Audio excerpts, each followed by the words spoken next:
From the nation's capital, the Conservative Caucus presents Conservative Roundtable, an in-depth look at today's most important issues. Welcome to Conservative Roundtable.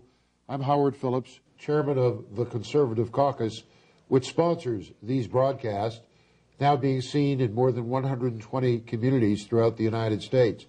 We're privileged to have as our guest for this broadcast Tom Kilgannon, the president of Freedom Alliance.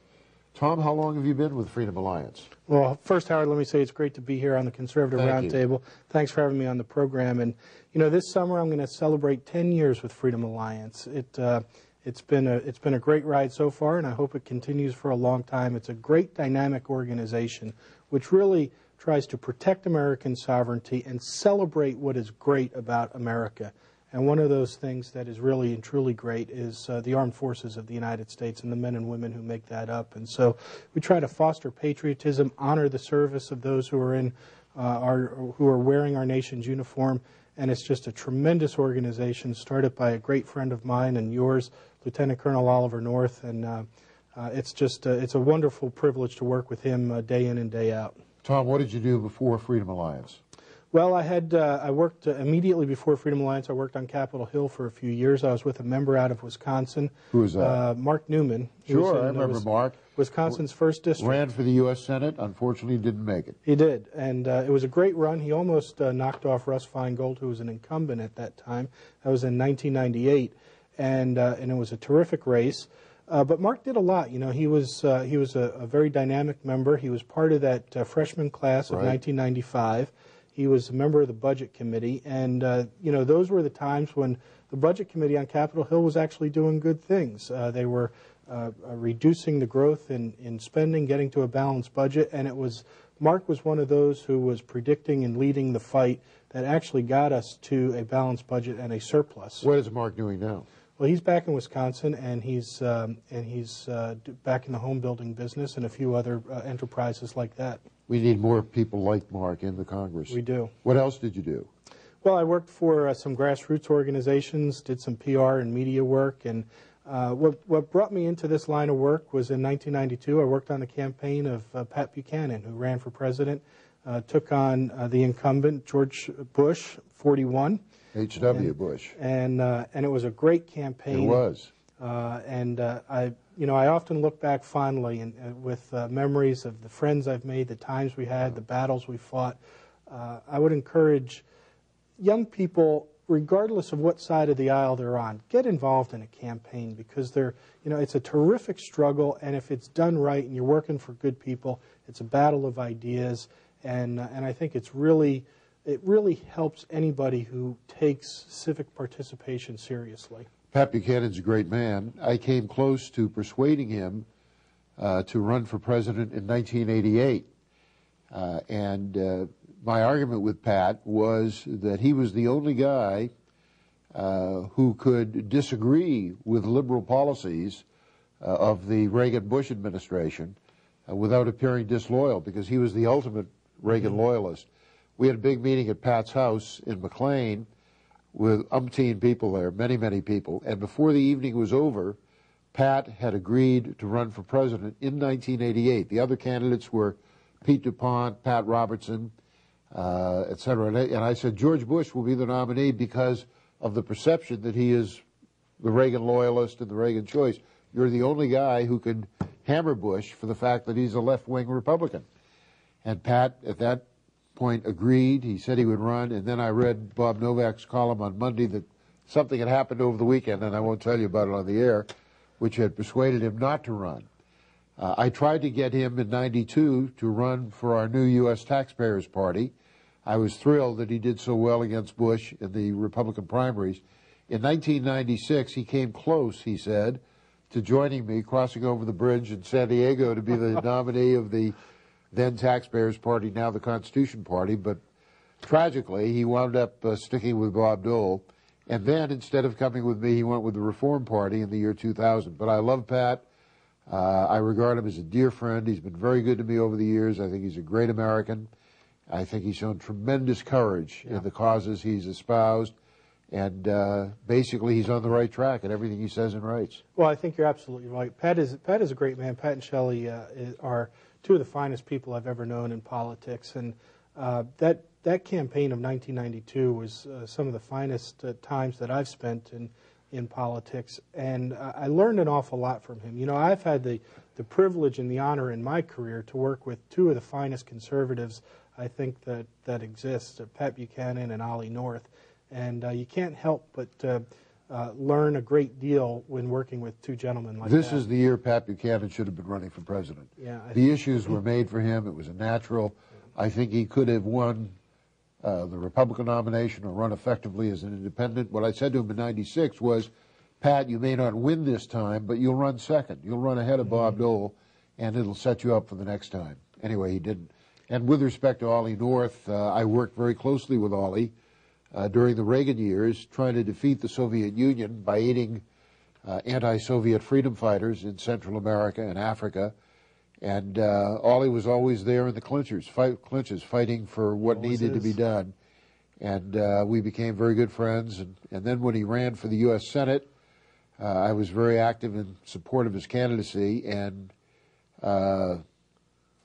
think it is a disgrace that he was betrayed by John Warner and by Nancy Reagan. And he would have been a superb United States Senator, but he's doing very well outside of the Senate. Tell me what Ollie's doing now. Well, he's doing a great deal, and you know, he's one of those people who never really looks back. He's always looking forward. And of course, he's on Fox News now. He has a show, War Stories with Oliver North. And this, Howard, this is a program that is really meant to tell the military history of the United States and the people who made it happen.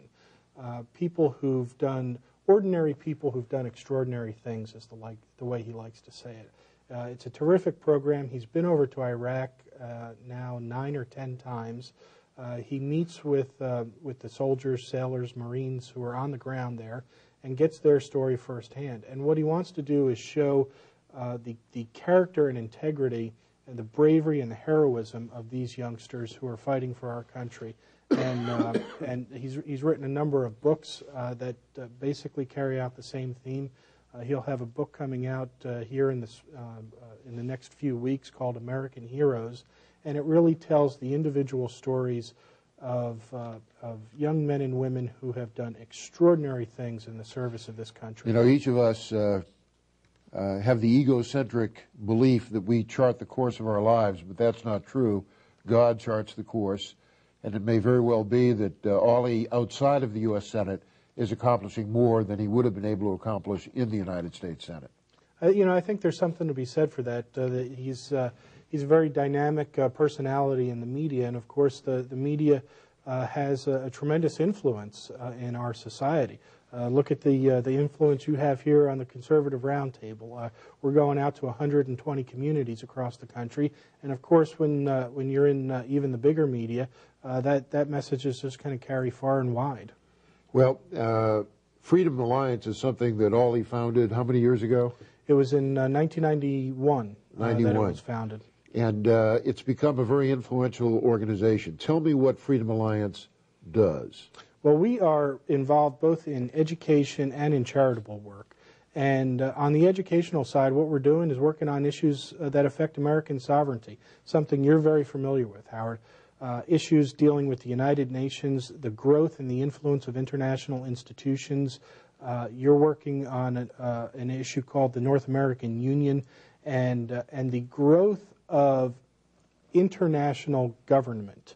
And that is something we're trying to educate the public about. Unaccountable and unconstitutional. It certainly is, and it's growing more and more influential by the day. On the charitable side, what we're doing is working with the men and women of our armed forces and trying to honor their service, support their efforts, and make sure that they know that the public supports them and give them that kind of encouragement. Some of the things we do, we have a scholarship fund which provides college tuition for the sons and daughters of American heroes. Last year we gave out a little over $600,000 in college scholarships, and we do this for two reasons. First, and obviously, is to help them pay for the cost of college education. But secondly, It is to remind them that their parents' service is never going to be forgotten by a grateful nation. And every scholarship that we give out is unique in that it is not necessarily about their studies or their accomplishments. It is their parents' service. And the kinds of notes and cards and letters that we get back, every student tells us, I'm very grateful for the money. But even more so, they're grateful for the recognition of the sacrifices their parent and their family made. Tom, we're going to have to go to a break, but when we come back, I'm going to ask you to explain some of the things you do that help people better understand the importance of your work and the value of your mission and why they should be helping to a greater degree. Please stay with us. We'll be back with Tom Kilgannon, who is the president of Freedom Alliance. We'll see you right after these messages.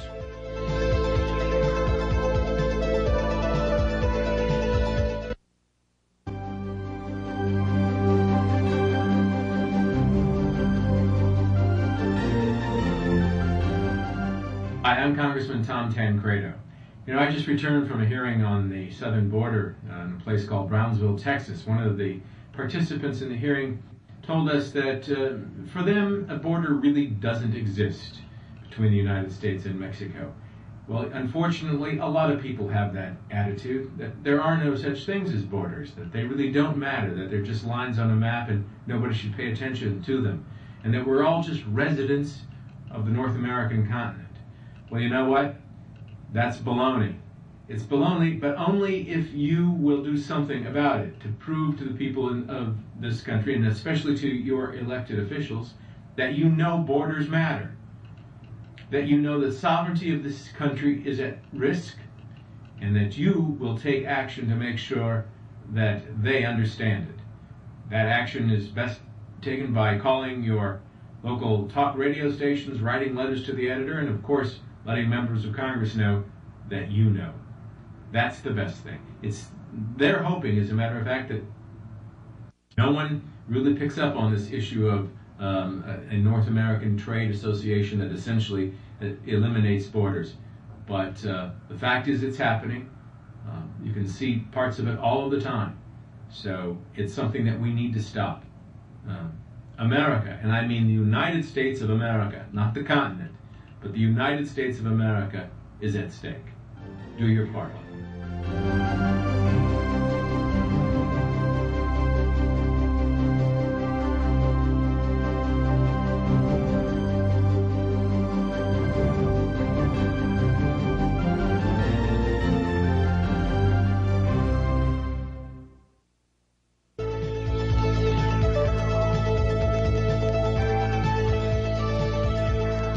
Welcome back. I'm Howard Phillips. Our guest is the president of the Freedom Alliance, of which the founder is our friend Lieutenant Colonel Oliver North, but the president is in this chair. It's Tom Kilgannon.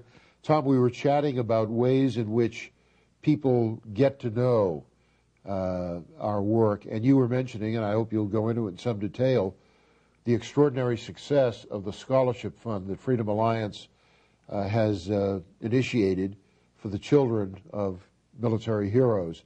And you were talking about the role that Sean Hannity played. Tell us some more about that. Sean is a great friend. He is a very dynamic and energetic personality on radio and TV. And Howard, at the outbreak of the Iraq War in 2003, I was talking with Sean, and we talked about the scholarship fund, and it was something that he really felt strongly about, that people back home needed to do something to show their support for the troops. And so he got behind it in a big way and has helped us literally raise millions of dollars for this effort.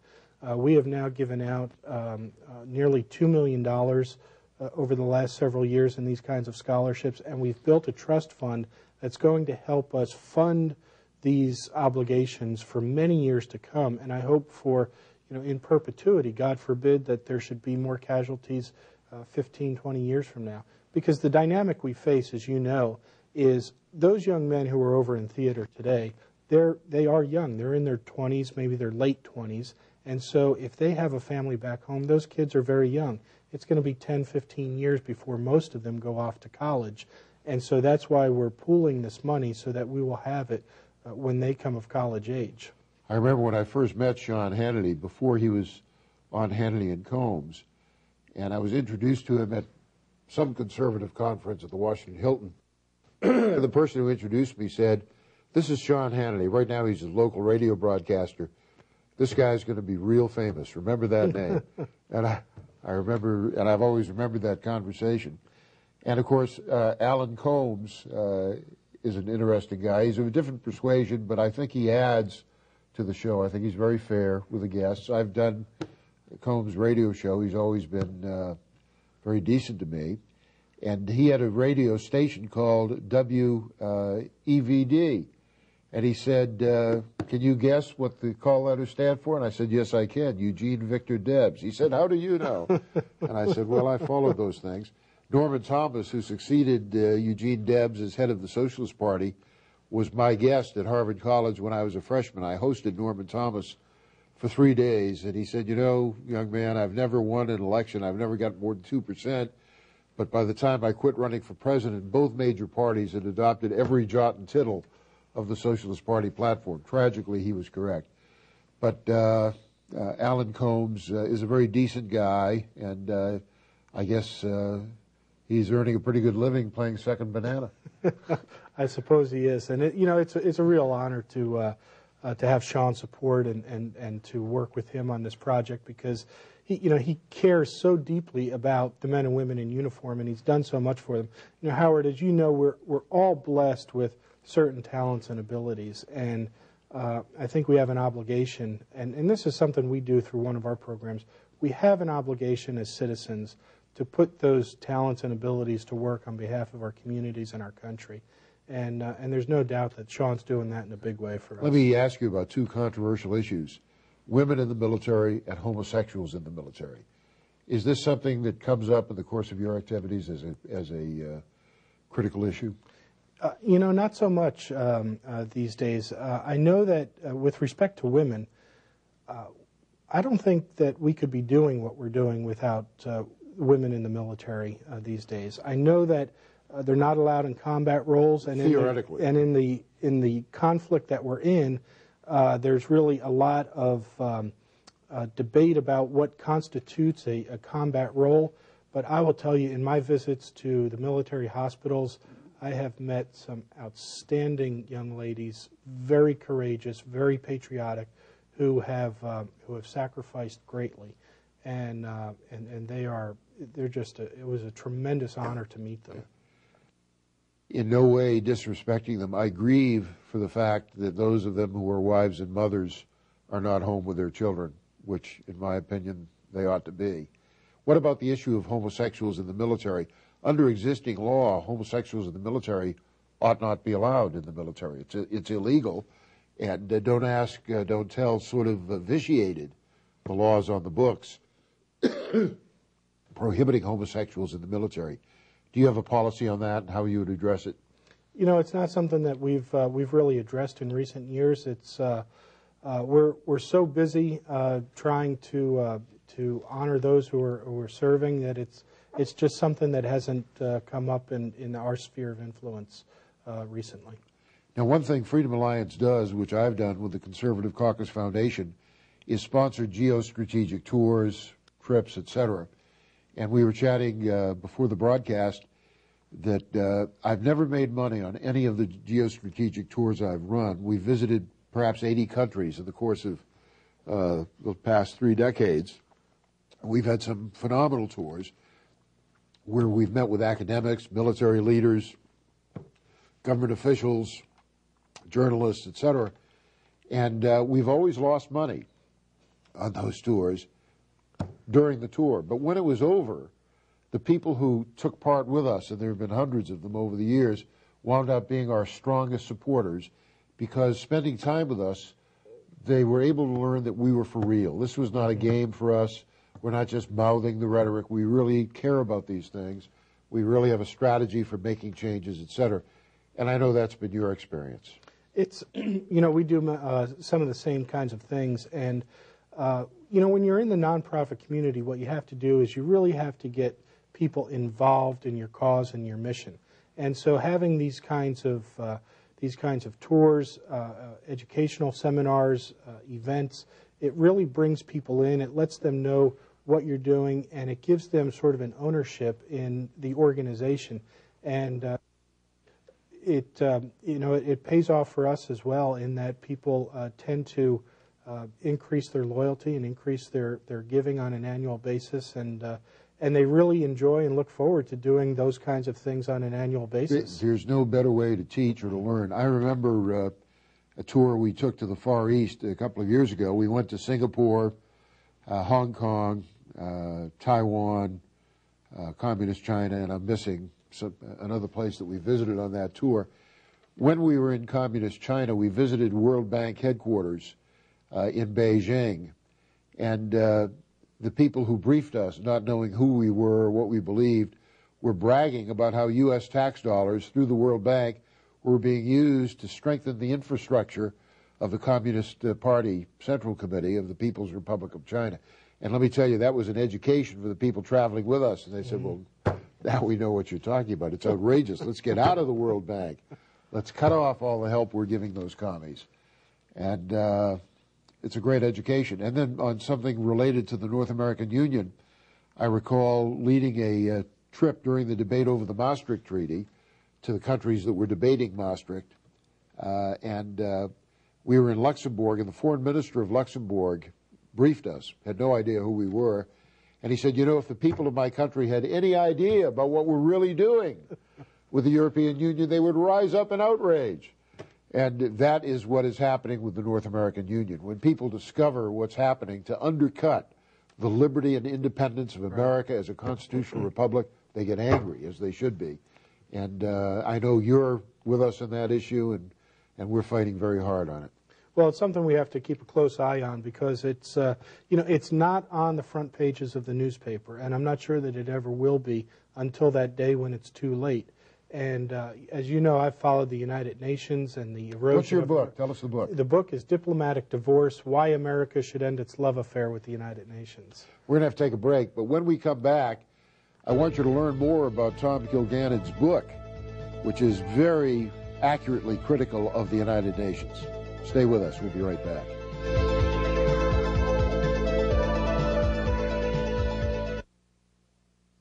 The very first clause in the Constitution, Article 1, Section 1, immediately following the preamble, asserts that all legislative powers herein granted shall be vested in a Congress of the United States consisting of a Senate and a House of Representatives. All legislative powers, that means you cannot give other entities the power to legislate, not the United Nations or the World Bank or the International Monetary Fund or the federal judiciary or regulatory agencies or federally funded private organizations. If you're going to stick to the Constitution, only the Congress can make policy, and the Conservative Caucus works to assure that Congress will more nearly conform to the Constitution. The Conservative Caucus, www.conservativeusa.org, 703-938-9626. Here's how you can become a citizen lobbyist and influence how your representatives vote. Write a letter to your congressmen and senators. Speak out on a call-in talk radio program. Write a letter to the editor of your local newspaper and call the Conservative Caucus for more information at 703-938-9626. Find curious facts from America's past at loc.gov, the Library of Congress website. Welcome back. If you are interested in the kinds of issues we discuss on Conservative Roundtable, please check out our website, www.conservativeusa.org. If you'd like to receive with no cost or obligation some of our publications, including my weekly newsletter, the Howard Phillips Issues and Strategy Bulletin, please fax me at 703-281-4108, giving me your name and address and mentioning this broadcast. Or you could drop me a note at 450 Maple Avenue East, Vienna, Virginia, 22180, care of TCC for the Conservative Caucus. And Tom, how can people get in touch with Freedom Alliance and you? Well, we're located here in Northern Virginia, and the best way is through our website at freedomalliance.org. It's freedomalliance.org is the best way. Tom, you've written a terrific book. Tell us again the title and the content. Well, the title is Diplomatic Divorce, Why America Should End Its Love Affair with the United Nations. And sometimes people will ask me, well, why did you title it that? I don't have a love affair. And it's true that the grassroots of America don't like and respect the United Nations, but the ruling elite in Washington do.